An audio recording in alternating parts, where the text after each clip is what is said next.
బాలాగారు 3 కేసులు రెఫర్ చేశాను సార్ నేను ఈ మధ్య కాలంలో జరిగినవి. పాతపట్నం ఎమ్మెల్యే కుమారుడు చేసినటువంటి యాక్సిడెంట్, సీదిరి అప్పలరాజు కుమారుడు చేసినటువంటి యాక్సిడెంట్, ఏ గంజాయి బ్యాచో మరి మందు బ్యాచో తాగి ఒక మెడికోను హత్య చేసినటువంటి కేసు. ఈ 3 కేసుల్లో పోలీసుల వ్యవహార శైలి ఎలా ఉంది? అన్నింటిలోనూ చట్టం ఒకే రకంగా పనిచేస్తోందా? ప్యానెల్లో ఉన్న అందరికీ గుడ్ ఈవినింగ్ అండి. అండ్ సాక్షి టీవీ చూసే ప్రజలకి కూడా, ఇక్కడ చట్టం ఒకటే అండి, కానీ చట్టానికి ఒక చుట్టం ఉంది. దాని పేరే ప్రస్తుత కూటమి ప్రభుత్వం.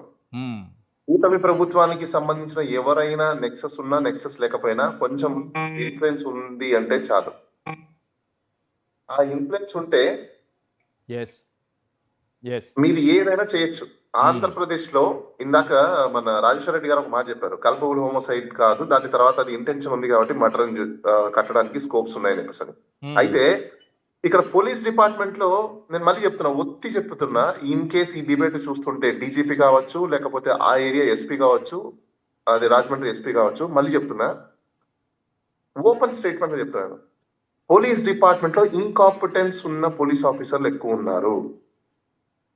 అయితే ఇన్కాంపిటెన్స్ పోలీస్ ఆఫీసర్స్ అని ఎందుకు అంటున్నానంటే, నేను మీరు ఆర్టీఎల్ పెట్టేసి ట్రైనింగ్ తీయండి, వీళ్ళకి ఒక్కరి దగ్గర కూడా ట్రైనింగ్స్ లేవు, నాలెడ్జ్ లేదు.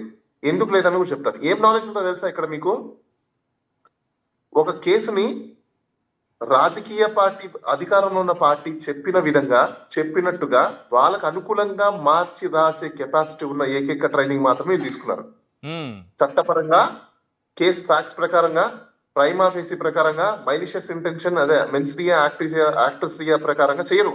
ఓకే, కేసు ఒక కేసు తీసుకుంటే నాకేంటి లాభం, నన్ను పోస్టింగ్ ఇచ్చిన ఎమ్మెల్యేకి ఏంటి లాభం, ఆ ఎమ్మెల్యే మీద ఉన్న మినిస్టర్ కి ఏంటి లాభం, ఆ మినిస్టర్ పైన ఉన్న చీఫ్ మినిస్టర్ కి ఏంటి లాభం, ఈ ప్రభుత్వానికి ఏం లాభం అని మాత్రమే చూసే పోలీస్ వ్యవస్థ మన ఆంధ్రప్రదేశ్ లో ఉంది. నేను ఎందుకు ఈ మాట చెప్తున్నానంటే, రీసెంట్ గా మేము కొన్ని కేసెస్ డీల్ చేసాం విజయవాడలో. అంటే రాష్ట్రం అంతా ఇదే పరిస్థితి ఉంది. పోలీస్ వాళ్ళు వాళ్ళ యొక్క అధికారం చూపించుకోవడం కోసం సామాన్యుల మీద పడుతున్నారు తప్ప, రాజకీయ పార్టీకి సంబంధించిన వ్యక్తుల గురించి కానీ, కొంచెం రాజకీయ పార్టీకి సంబంధించిన సన్నిహితంగా ఉన్న వ్యక్తుల గురించి కానీ వీళ్ళు అసలు పట్టించుకోరు. అయితే నేను ఇంకో విషయం చెప్తాను. ఇక్కడ మద్యం మత్తు అని మీరు అంటున్నారు, డ్రగ్స్ మత్తు మద్యం మత్తు కాదండి. మద్యం మత్తు డ్రగ్స్ మత్తు కాదు. ఇక్కడ దీనికంటే మహమ్మారి ఒకటి ఉంది, అధికారం మత్తు. ఓకే, ఈ అధికారం మత్తు ఏంటో తెలుసా అండి? రాజకీయ పార్టీలో ఒక అధికారి అధికారంలో ఉంటే ఏదైనా చెయ్యొచ్చు అనే భరోసా ఎవరిస్తున్నారంటే రాష్ట్ర ప్రభుత్వం కల్పిస్తోంది.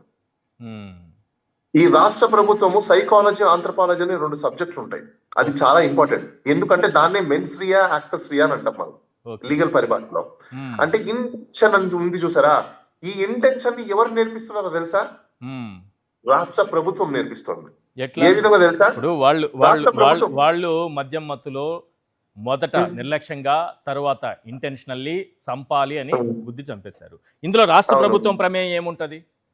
అక్కడికే వస్తున్నా సార్. రాష్ట్ర ప్రభుత్వాన్ని మనం ఎందుకు ఎన్నుకుంటామండి? మన మాన ప్రాణాలని, మన ధనాన్ని, మన ల్యాండ్ ని, మన భవిష్యత్తుని కాపాడడం కోసం. అవునా? అవును, అంతే కదండి. 100%. మద్యం తాగి, ఇప్పుడు చిన్న పిల్లోడిని అడిగినా మద్యం తాగితే దాని వల్ల అపరాధం జరుగుతుంది, నేరం జరుగుతుందని తెలుసా తెలీదా? First point. తెలుసా తెలీదా? తెలుసు కదా. తెలుసు. లేబర్ పని చేసుకుంటే ఇంట్లో చిన్న 4 ఏళ్ల పిల్లోడిని అడిగినా కూడా వాళ్ళ నాన్న మద్యం తాగుతున్నాడు అంటే దాని వల్ల నష్టం, మా ఇంట్లో మా దెబ్బలు తింటాము, మా అమ్మను కొడతాడు, మా బూతులు తిడతాడు, వద్దు అని వాళ్ళే వాదిస్తారు. అవునా?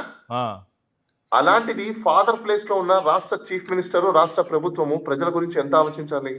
కానీ అట్లా కూడా ఆలోచించారని అనుకుంటున్నా. ఎందుకంటే నేను ఒక పాయింట్ చెప్తా. 3వ తారీఖున ప్రమాదం చేస్తే, ఆ అమ్మాయిని యాక్సిడెంట్ చేసి చంపేస్తే 7వ తారీఖున ప్రొడ్యూస్ చేశారు. ఇద్దరిని అరెస్ట్ చేయడం వల్ల ఒక 2 వ్యక్తులు రోజు కొనే మందు బాటిల్ తగ్గిపోతాయి.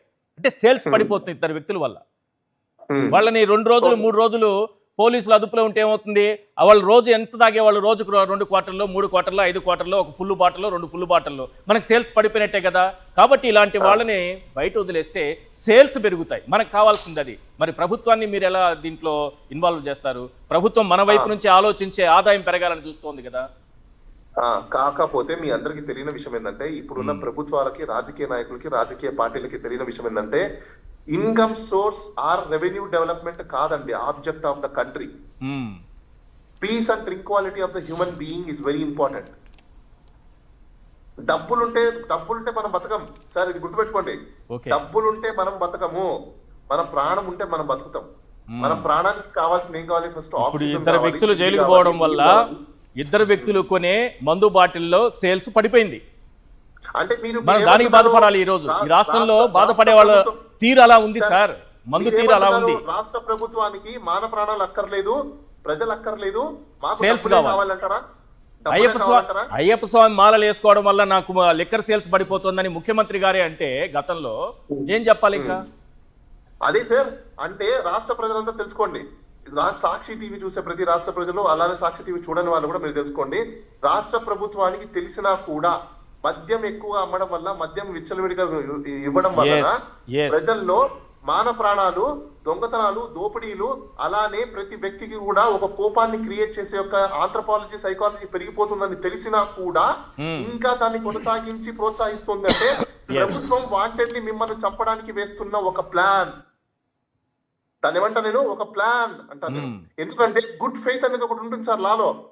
నువ్వు తీసుకునే పాలసీ డెసిషన్ గుడ్ ఫెయిత్ ఉండాలి, డబ్బుల గురించి కాదు.